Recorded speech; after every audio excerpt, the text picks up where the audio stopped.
Coucou, j'espère que vous allez bien. Je viens de me réveiller et je vais aller à mon cours de yoga. Je dors de moins en moins bien, mais je dors bien toujours, mais moins en moins bien parce que ça commence à être un peu relou les déplacements dans le lit quand je dors. Parce qu'en fait, je me rends compte que le ventre, c'est quand même lourd et que quand on change de côté, ça fait super mal, ça tire et tout. Mais bon, je vais m'y habituer. Et d'ailleurs, je regardais un peu les messages sur Snap là que je recevais par rapport aux stories que j'ai mis hier. Et putain, les frustrés, sérieux, ça existe encore les frustrés en 2023 parce que je mets pas de soutien-gorge et qu'on voit un téton. Mais sérieusement, j'ai jamais mis de soutien-gorge de ma vie. Je vais certainement pas en mettre demain parce que j'ai reçu 3 messages de personnes frustrées qui sont choquées de voir un téton. Non, mais je comprends pas. C'est quoi votre problème? Il faut arrêter d'être choqué pour un rien comme ça. C'est pas possible. Un téton, quoi. Je sais pas. Ça vous choque, je sais pas. Bref. Du coup, je vais me lever, je vais aller à mon cours de yoga. Je vais prendre un petit déj avant. Et j'ai bientôt rendez-vous pour les cours d'accouchement. Alors ça va être... ça, j'ai hâte de voir parce que c'est vraiment tout nouveau. Et je sais pas si vous êtes comme moi, mais moi, avant de connaître la grossesse, de tomber enceinte, j'avais une peur bleue de l'accouchement. Mais une peur bleue, c'était une phobie limite. Et depuis que je suis enceinte, je sais pas, je trouve ça incroyable, je trouve ça beau, je trouve que c'est la plus belle chose au monde limite. Et j'ai trop hâte en fait de vivre cette expérience. Genre j'ai plus du tout peur, même si je sais que ça va faire mal, même si je sais que ça peut être dur. Je sais pas, j'ai envie de vivre cette chose parce que c'est le premier lien.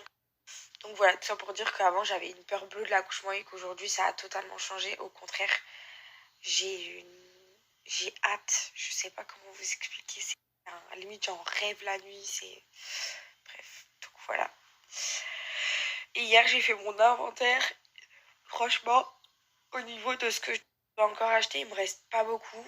Je dois encore acheter pas mal de serviettes, de bain, des petites chaussettes, des bavoirs, des pyjamas et des bodys en 3 mois. Mais sinon, j'ai presque tout fini l'inventaire de ma poupoune.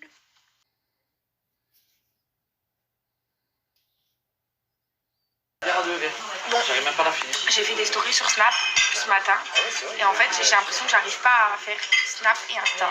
Genre c'est soit je fais à fond Snap, soit je fais à fond Insta.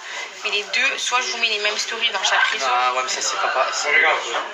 Ouais mais c'est dur de faire des stories et sur Insta. Tu fais quoi? Tu dis bonjour sur Snap et après tu retournes sur Insta. Je suis Insta. d'accord, mais moi je préfère admettons, faire 5 stories sur Snap et 5 stories sur Insta qui sont pas les mêmes que faire 10 sur Snap et 10 sur Insta. Oui, mais et qu'au final c'est les mêmes. tu vas forcément privilégier un contenu qui sera meilleur sur un des deux réseaux sociaux. Non, parce que moi, social. Snapchat, je parle plus avec ma communauté. Instagram, je parle moins. Ah non, moi c'est l'inverse. Hein? Moi je suis un full Insta d'habitude. Ah ouais? Je raconte là ma vie sur Insta. Elle est trop beau, mon amour. Magnifique, tu es beau. Trop belle gosse. Bon, on disait que ce matin on fait pas de story avec Paga. Je sais pas pourquoi il y a des jours comme ça. Hein, non, mais surtout toi, tu fais un rendez-vous, tu pars au yoga, tu vas pas filmer pendant que tu fais le yoga. Et moi au paddle, ça va, je fais une photo. J'étais au yoga d'ailleurs, à un moment donné j'ai dit à la prof que je voulais partir parce que j'étais trop fatiguée. Et finalement c'était l'heure de partir. Du coup j'ai réussi à aller au bout mais j'étais KO technique. Je pense que là j'ai besoin de repos. Non en vrai je crois que c'est Genève, l'aller-retour en voiture. Non c'est Genève. Ce matin je t'ai crié mon cœur, pardon. Non je rigole. Non je rigole. Je t'aime.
pas les cheveux gras, c'est mon. Alors, quand ça c'est vous, il est là. Alors ça c'est quoi? C'est une bouteille de vin, je pense. Ouais. Ok, ouais. Ouais, c'est bon. Allez, c'est gagné. Yeah. Allez, touchez. C'est un livre. Un livre, ouais.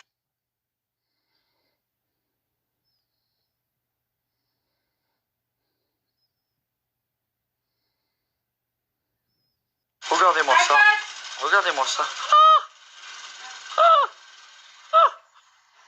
Ah mais je pleure bébé, je pleure. On voit que ton ventre. Ça va une chambre pour moi? Qu'est-ce que ça va être? Non, il reste encore 4 mois là. Ça fait flipper en vrai. Oh là là.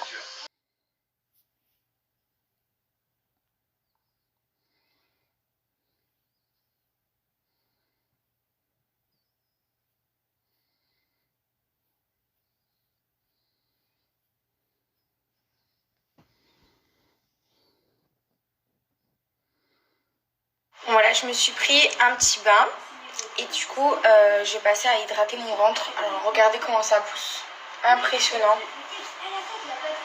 J'ai l'impression que de semaine en semaine ça prend une taille au-dessus à chaque fois. J'ai pas l'impression que ça grandit petit à petit. Du coup je m'hydrate mon ventre. Si vous suivez un peu les stories de Paga, il me filme tout le temps en train de mettre mon huile sur le ventre.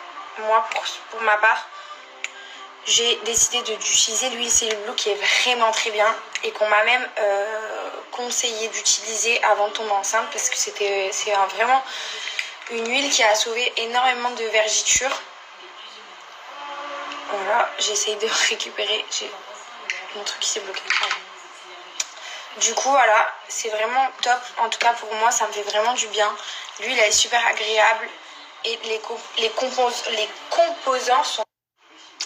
Du coup, je masse bien mon ventre et pour vous dire, je vais même derrière, j'en mets aussi sur la poitrine et sur les fesses. Je descends même des fois jusqu'à dans les cuisses quand j'ai pas la flemme. Mais le ventre, c'est primordial. Si je peux le faire plusieurs fois par jour, je le fais plusieurs fois par jour et la poitrine également. Et elle sent trop bon l'huile. Il y a plein d'autres trucs sur Cellule Blue. Je vais vous montrer la petite photo de mon huile, comme ça. Pour passer commande si vous avez besoin. Je vais aussi vous mettre la promo dans ce moment. Un petit code promo sympa et le lien du site. Franchement, n'hésitez surtout pas.